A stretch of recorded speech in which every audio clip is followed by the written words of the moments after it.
We live in a rich country. Our treasures are very huge and are stored up in some corners away from human use. Likewise, we don't know how to utilize the exact wealth we have. Welcome once again to News Analysis. News Analysis is a weekly magazine on current affairs. To begin with the main points in a nutshell. Who wants Chinese Communist Party? Another area Girds for revolt as Sudan approaches a split. Strauss-Kahn Case Seen as near collapse. Chavez tells of surgery to remove cancerous tumour. Morocco votes on King Mohammed's reforms. Syria government running out of time, Hillary Clinton. Now the news in detail. Who wants Chinese Communist Party? Chinese President Jintao has warned the Communist Party of China that corruption could cause the support of the people. In a speech making 90 years since the party was founded, Mr. Hu said the incompetence of some members had caused problems for China, but he praised the party's record since taking power in 1949.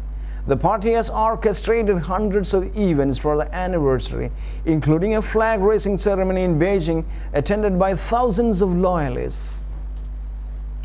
The country's rulers have been planning the anniversary celebrations for years. A big-budget epic film entitled Beginning of the Great Revival, starring many of the country's leading actors, was released this month.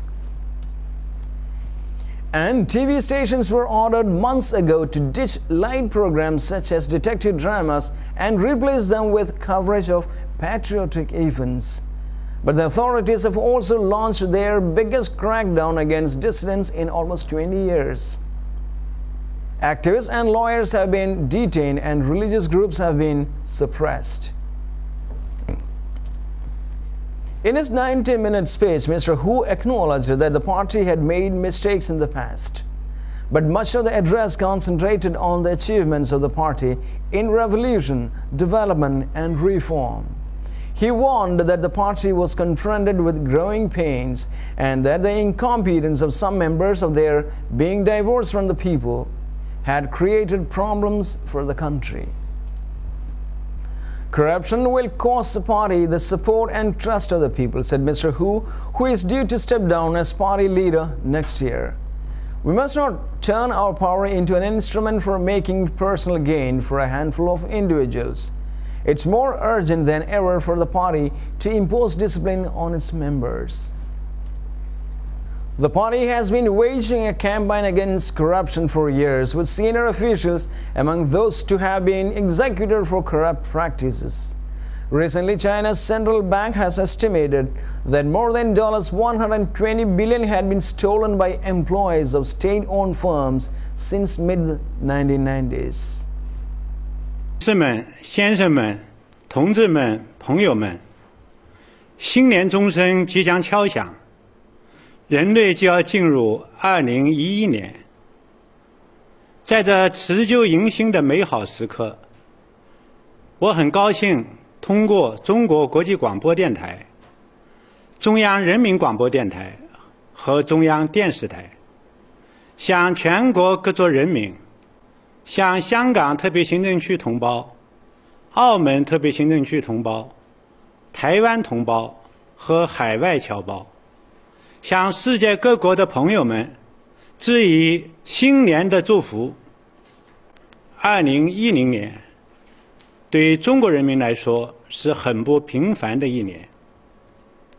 面对国际国内环境的复杂变化，中国人民团结一心，开拓前进，成功举办上海世博会、广州亚运会，战胜青海一束强烈地震，甘肃舟曲特大山洪泥石流等重大自然灾害，保持经济平稳较快发展，着力提高人民生活水平和质量，胜利实现“十一五”规划确定的目标任务，经济实力和综合国力进一步增强。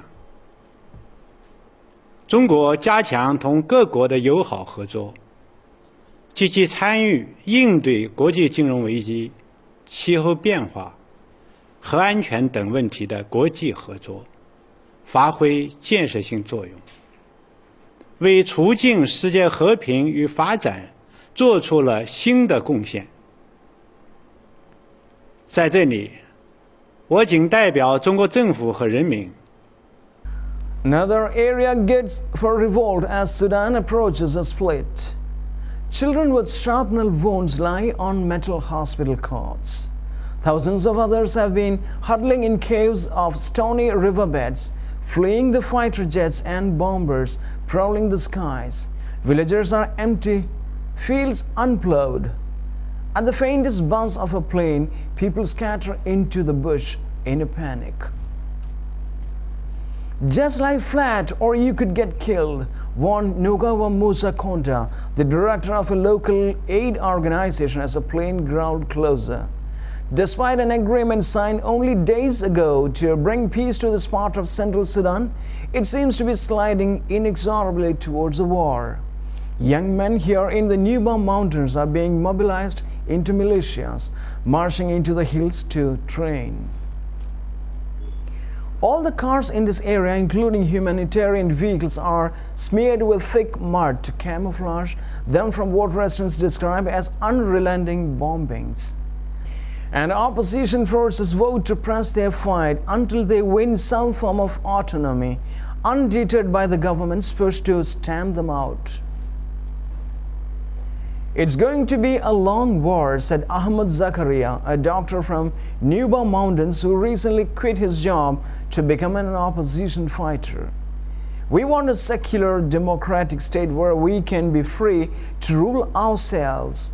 Like Kurdistan, Dr. Zakaria said, smiling, and we will fight for it. The conflict is overshadowing one of the biggest events in Sudan's history, the independence of the southern part of the country and the creation of two Sudans. In just over a week, southern Sudan will officially break off from the north, the capstone of decades of civil war and years of international negotiations to stave off further bloodshed. But the fighting in the Nuba Mountains, which sit in the North's territory, underscores how fractured Sudan will remain even after the South secedes. The same demand being espoused by opposition fighters here have been the kindling for major conflict and major suffering in several other corners of northern Sudan, where the government is determined to keep a firm grip across a country of diverse groups clamoring for their rights. The solution is that let the government take good measures to control those who are hoarding the goods, and they have to be directed by the government, no matter how much are they going to sell, but the government should monitor. Strauss-Kahn Case Seen as near collapse. The sexual assault case against Dominic Strauss-Kahn is on the verge of collapse as investigators have uncovered major holes in the credibility of the housekeeper who charged that he attacked her in his Manhattan hotel suite in May, according to two well-placed law enforcement officials. Although forensic tests found unambiguous evidence of a sexual encounter between Mr. Strauss-Kahn, a French politician, and women prosecutors now do not believe much of what the accuser has told them about their circumstances or about herself. Since her initial allegation on May 14th, the accuser has repeatedly lied, one of the law enforcement officials said. Senior prosecutors met the lawyers for Mr. Strauss-Kahn on Thursday and provided details about their findings, and the parties are discussing whether to dismiss the felony charges. Among the discoveries, one of the officials said, are issues involving the asylum application of the 32-year-old housekeeper, who is Guinean, and possible links to people involved in criminal activities, including drug dealing and money laundering.